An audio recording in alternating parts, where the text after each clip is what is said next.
Hello everybody, welcome to Little Rusty Bucket. Subscribe to the channel and drop a like on this video, and we're trying to hit 30k subscribers, and that's what I was going to say, so go ahead and subscribe if you have not already to join the Little Rusty Buckets family. Today we are talking about Bradley Beal and the all but guaranteed buyout that is about to happen, given the fact that we saw a buyout for Dame and DeAndre Ayton. At this point, Bradley Beal being bought out is not that huge of a surprise because it seems like other teams around the league are being willing to accept the consequence of such a thing. But let's just talk about how we even got here in the first place, because I think Bradley Beal has had a interesting career, but like interesting derogatory. I wouldn't say it's interesting in a good way. So Bradley Beal initially to me was known as the sidekick of John Wall, and I believe going into the draft and I think early into his NBA career, he got a lot of comparisons to Ray Allen because he was primarily a three-point shooter, primarily an off-ball player, and a shooting guard, obviously, and he played a great secondary role off of John Wall. He was his favorite assist target.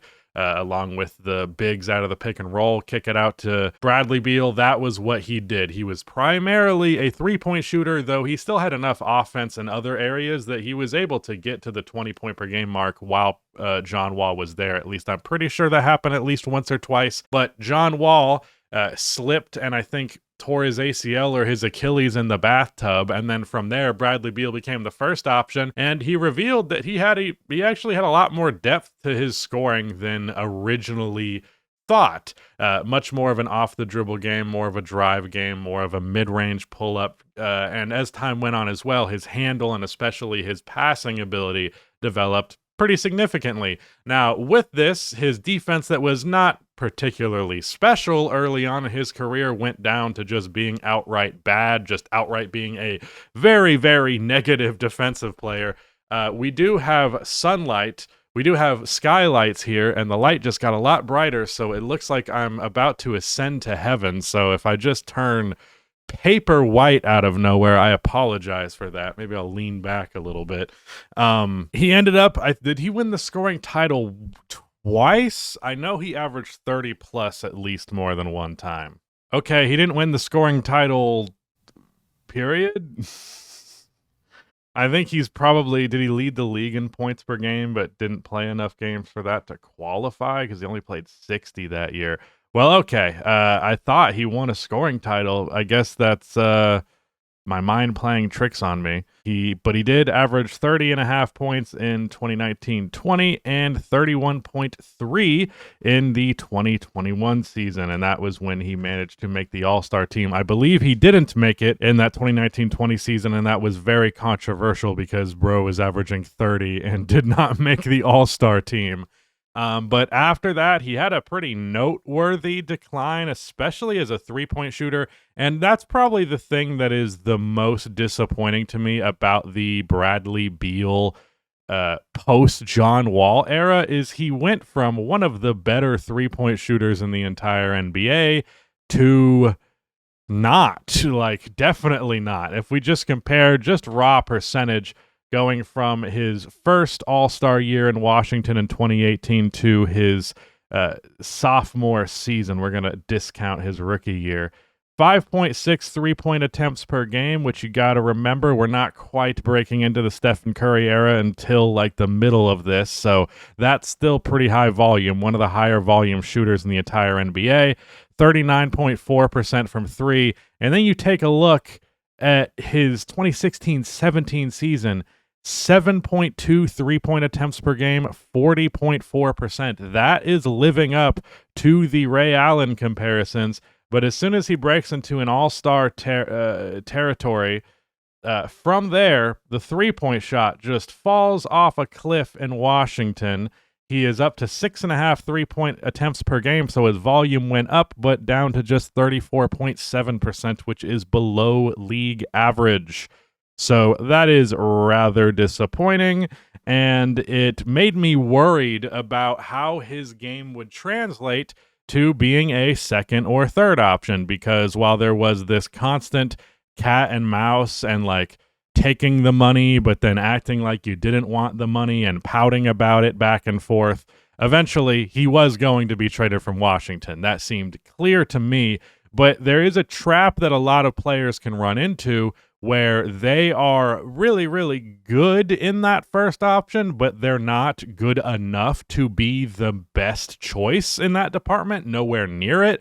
So they are either going to be a first option on a bad team for the rest of their career, or they're going to try and downgrade to second option, third option.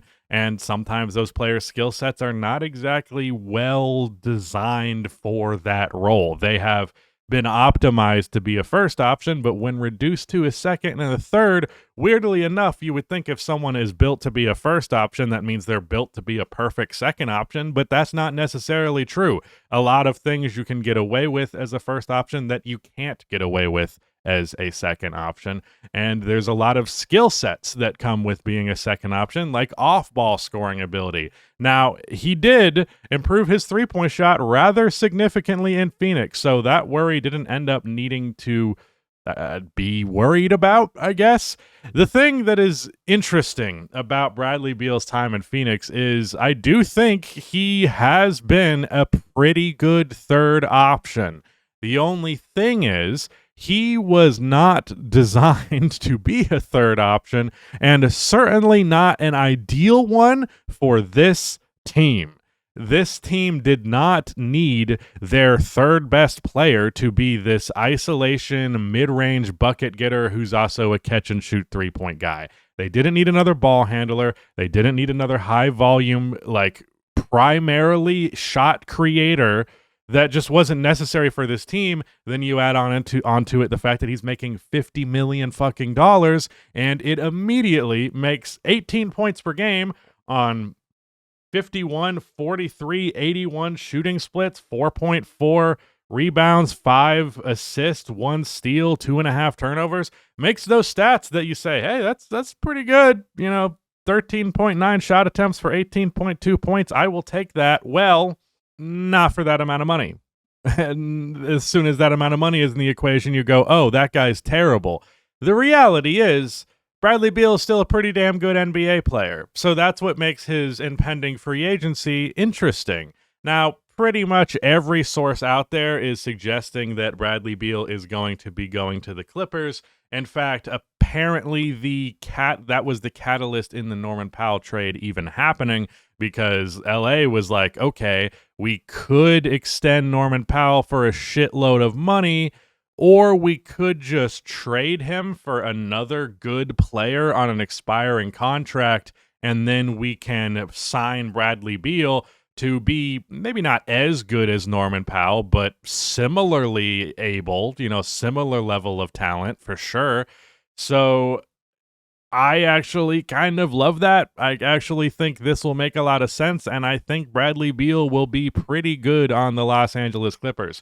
Now, I still think he has issues where he'll want to shoot the ball more than he should, but at the very least, the fact that his three-point shot was so good in Phoenix makes me feel better about that possibility.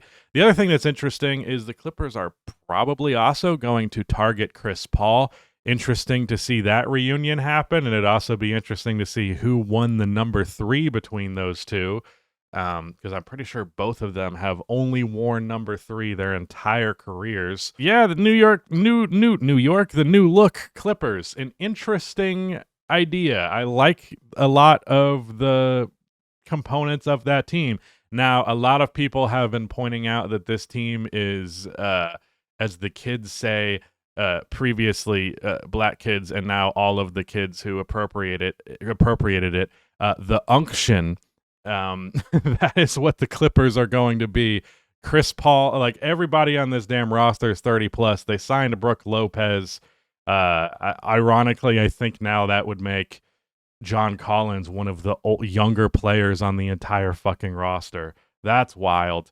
The Clippers are going to be interesting next year. Maybe he ends up going somewhere else. I'm not going to speculate too much on other teams. I did see apparently the Chicago Bulls were interested, which, okay, sure, guys. The Lakers could also really use him. I think he would be a home run addition for the Lakers because, that's Austin Reeves and him. Maybe that's a little redundant, but, made this same point in a DeAndre Ayton video that's going to be coming out later, probably a day or two from now.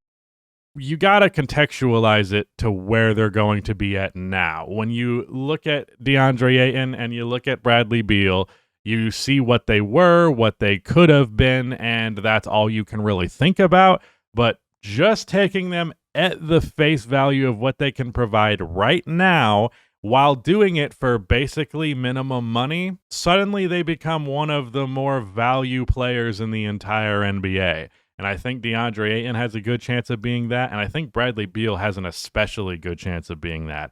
Because if he signs like a $9 million deal and gets to be the third, like kind of third, fourth option, depending on if it's John Collins or his night, like, or Zubac's night, honestly, it's kind of like Kawhi, Harden, and then three different guys who could be the leader in shots after them on any given night. I like it. I like it, and I like that we can look at these guys through a more positive framing.